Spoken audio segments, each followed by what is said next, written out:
Hey everyone, hope you're all doing well and had a good evening. It's almost the weekend.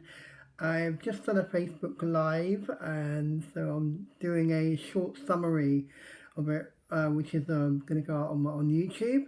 And so a lot of people have been talking about there's been a whole, you know, panic and people are really worried about the whole situation at the moment. And I get it, people are really scared and worried about corona and worried they're going to get it or somebody in their family will get it. And we're living in scary times. I mean, I've never experienced anything like this before, and but I really want to kind of tackle it from a different angle, really, and a perspective where it's actually I get it that people are scared and people are worried, people are concerned, and we should be concerned about our health. But at the same time, I think we should think of isolation as actually an opportunity to reconnect with ourselves and with our mind, with our body, with our soul, and to actually really think about what's important to us and who's important to us. What are our goals? What are our dreams? What do we actually want? There's a lot of people who I talk to and see are actually that they're lost in the sense that they don't know what they're doing with their life. They don't know they've got no purpose. They don't know where they're going, or they're working 9 to 5, but don't know. But they don't have any time to do anything, or they just a lack of purpose, lack of clarity, and so this gives you time to actually put the brakes on and slow down, because we do need to slow down and think about think about what's important to us and listen to our inner soul, our inner self. Make time for to actually to think about what we really and evaluate our ideals, our goals, our ideas. Because again, what I've also noticed is that we don't have time to read or to write or to create and to listen to ourselves and to our families, because we're so busy rushing after things and rushing after people. Is that, and often people say to me, is that they just feel that they're kind of, it's like it's like life is kind of, it keeps racing ahead of you and you're trying to catch up, and your body's tired, your mind is tired, and you're trying to catch up, but life doesn't stop, it carries on. And yeah, so if anything, I think this is a great opportunity to actually reconnect with yourself, and if you haven't rediscover yourself and your real self, not what you put on social media and stuff like that. And I think the other thing I really want to talk about here is that your your thoughts and the words that you tell yourself is so important. And what I want to do right now is maybe share a short video that will actually look at this in more detail.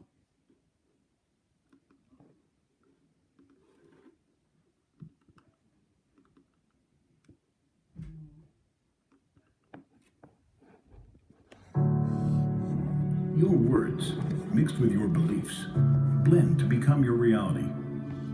What you speak over your life is what your life will become. If you're always talking about how you're stuck where you are, how you can't find a way to get out of the situation you're in, how you never get any luck, how you'll never be wealthy, well, you're right. You'll never have those things if that's what you say and that's what you believe. If you don't believe it, you won't even try to get it. Instead of saying, I don't know how to do it, say, I am committed to learn how to do it. Instead of saying, I always procrastinate and never get anything done, say, I am going to find something that matters to me more than anything, and then I am going to get the job done. Instead of saying, I'm a failure, say, I failed. I've learned the lesson, and when I become a huge success, that failure is going to make for one hell of a story. Instead of saying, my best days are behind me, say, my best is yet to come. Instead of believing others are born lucky or with special gifts, know that you are capable of anything. Know that you can study and commit to learning from great people. Know that you can become a great person in your own right. Every day, look yourself in the mirror and say, I am a great person. I am a kind person. I am strong. I am capable of anything. I am growing more each day. I am committed. I am determined. I have no limits. I can have the health and the body of my choice. I will have the health and the body of my choice. I can have the wealth of my choice. I will have the wealth of my choice. I do deserve abundance. I am worthy. I am more than worthy. I can make a huge difference in others' lives. I will make that difference. Gandhi once said, your beliefs become your thoughts become your words become your actions become your habits become your values become your destiny. When you start blending your beliefs and your words together, they become so powerful you can move mountains. You are the creator of your destiny, and it starts with the words you speak into your life. Speak positive things into your life, strong things. Speak love and happiness into your life, and you'll notice more love and happiness. Speak good of others, and you may see more good from others. Speak your dreams into existence. Believe your dreams will become reality. Act and live as though they are, and they soon will be. Muhammad Ali said he would be the greatest, and he became the greatest. He had no doubt in his mind. That is the same level of certainty you should speak about your dreams. I am healthy. I am wealthy. I am wise. Opportunities are everywhere. Money flows with ease. Joy is everywhere. I am attracting such amazing people into my life. I am blessed. I am surrounded by blessings. I have more than enough. I am full of energy. I am strong. I am fit. I am such a positive influence to those around me. I have amazing friends. I am abundant. I am constantly growing my income. I am constantly growing myself. I am constantly getting healthier, stronger, and fitter. My relationships are getting stronger every day. More love and joy every day. Sticks and stones may break your bones, but your words can shatter your dreams. Your beliefs, thoughts, and words will, I guarantee you, determine your destiny. Whatever you believe is your limit, is your limit. Every day, look yourself in the mirror and say, I am a great person. I am a kind person. I am strong. I am capable of anything. I am growing more each day. I am committed. I am determined. I have no limits. I can have the health and the body of my choice. I will have the health and the body of my choice. I can have the wealth of my choice. I will have the wealth of my choice. I do deserve abundance. I am worthy. I am more than worthy. I can make a huge difference in others' lives. I will make that difference.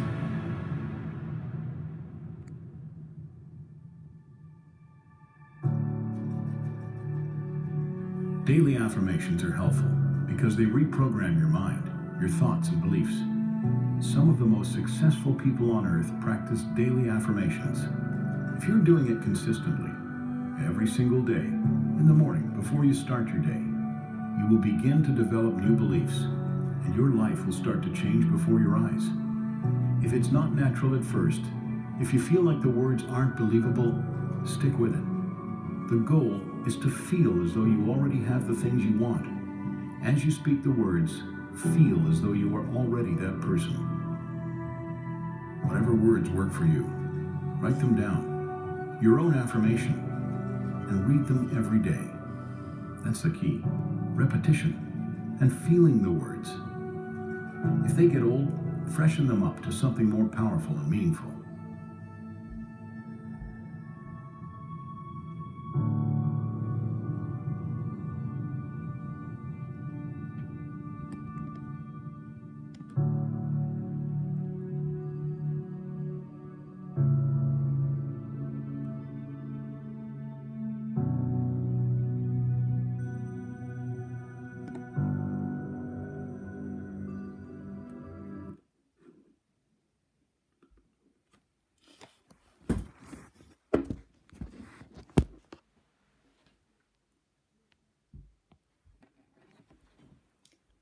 Wow, isn't that amazing?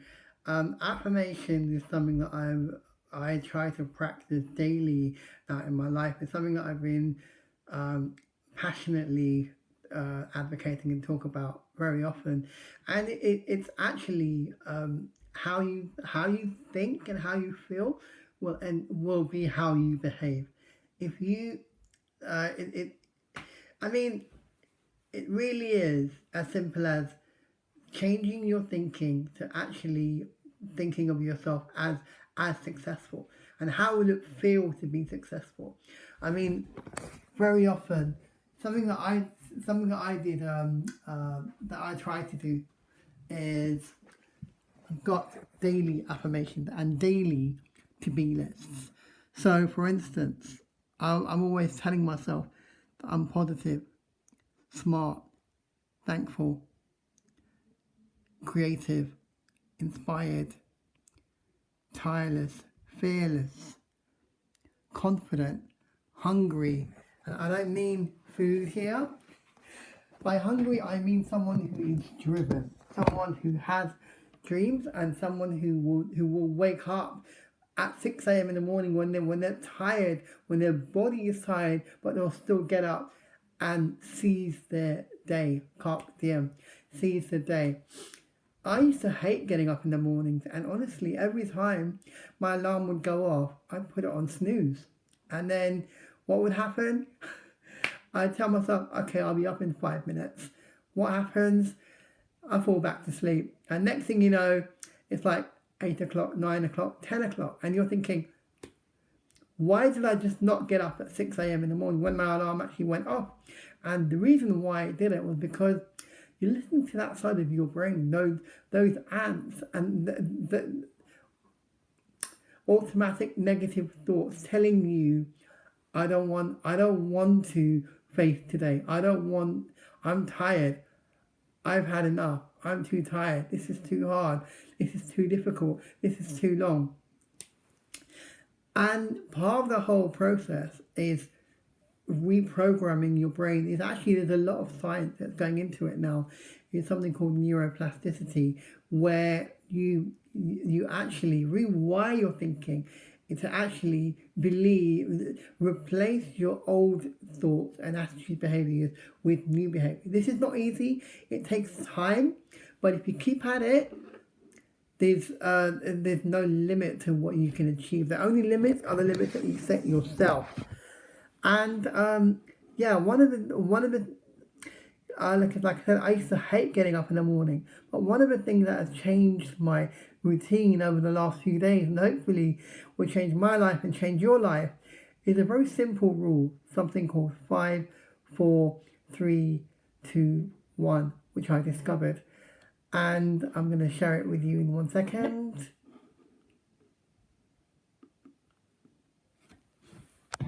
Hi guys, this is going to be an animated book review of The 5-Second Rule by Mel Robbins.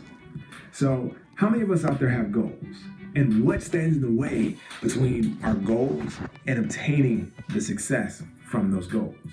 Well, for me, the one thing that tends to stand in my own way is myself. But after reading this book, I have definitely discovered a tool that will help me achieve these goals that I'm looking to achieve in my own personal life. But first, let me clarify what exactly this 5-second rule thing is. Well, the 5-second rule, as defined by Mel, is a rule that basically states that the moment you have an instinct to act on a goal, count backwards. 5, 4, 3, 2, 1. Then you must physically move before your brain can kill an instinct to act. So the question you might be asking is, why does this even work? Does this even work? And the answer is yeah. The 5-second rule is known in psychology as a metacognition tool. And so what metacognition basically means, a metacognition tool, it basically means that we have a way to trick our brains into doing things that it normally wouldn't do. So the next is, why is it 5 seconds? Well, the reason why it's 5 seconds is because there's a 5-second window between when we have an instinct to act and our brain coming up with excuses as to why we shouldn't and can't act. A perfect example of this, guys, is say you see a beautiful girl across the room and suddenly you get that instinct to go up and talk to her. But you wait 5 seconds, which stretches into 10 seconds, and then 20 seconds, and then 500, because all of a sudden, that instinct to act is crowded out by excuses, by fear, by hesitation. So why does it have us counting backwards? Well, by counting backwards, we do two things. The first is counting backwards requires focus, because counting backwards isn't something we're prone to do. At least I'm not prone to do every single day. The second thing counting backwards does is it wakes up our prefrontal cortex, which switches our minds off of the default and into decision-making mode. So why should you use this tool? Why should you even read this book? Well, because we all know of the things we could and should be doing, but don't do, like exercise, eating healthy, saving money, or just talking to that beautiful girl across the room. We think these things should be easy to do, but the problem is knowing what you need to do isn't enough to make you go do it. So instead of us thinking about acting, we can use this tool to simply act. Because reality is, if we're looking to be our happiest selves, if we're looking to take more control in our lives, we need to go after those dreams, those goals we have for ourselves. We need to stop overthinking and start working towards our visions. This book may help you on that journey. I honestly do believe that. The book then goes on to talk about